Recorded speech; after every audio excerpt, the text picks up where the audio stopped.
Turns out that a lean startup consists of three components. One is business model design, two is customer development, and three is agile engineering.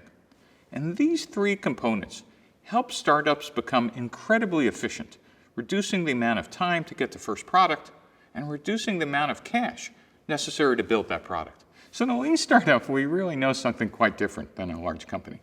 In a lean startup, we know that you just don't execute per plan. You're actually going to be learning and discovering from customers outside your office. We kind of know that there are no facts inside your building, so you're going to get the heck outside. And we also know that you're not smarter than the collective intelligence of your potential customers. So what we're going to do is put together a process that allows you to rapidly learn by getting out of the building and testing some of your key ideas and key features of the product as quickly and as rapidly as we can. And what you're going to find is a good number of your initial hypotheses are just simply wrong.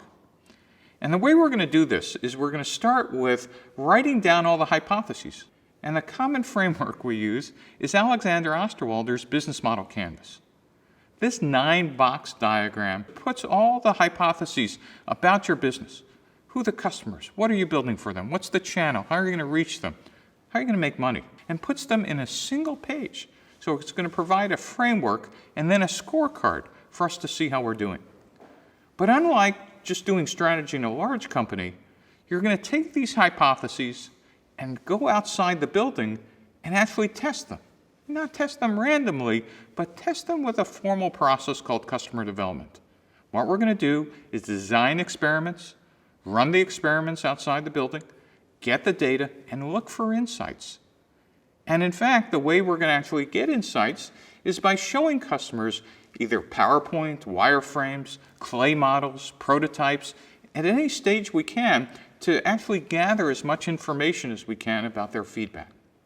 And one of the things we're going to find out is that there are two unique things we do in a lean startup. One is when our hypotheses turn out to be incorrect, instead of firing people, we actually get to change those hypotheses. And these are called pivots.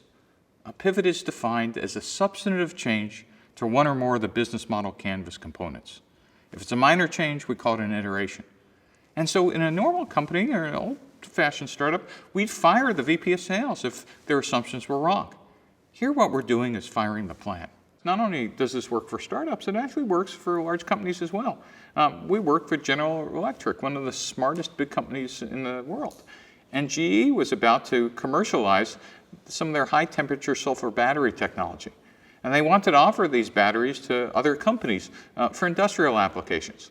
And they had done a great market research report and had pages of here's where the product should go. And the CEO was going to give the general manager, Prescott Logan, $100 million to just go build the factory and go execute, hire the staff and whatever. We have the technology and here's the report.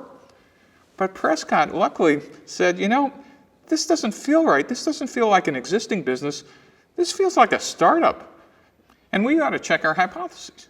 And so Prescott Logan and his customer development team flew around to almost every continent, in fact, every continent in the world, including Antarctica, and discovered that the requirements actually differed by industry segments. Substantially enough is that if they would have had a standard factory making standard product, they would have sold none of them.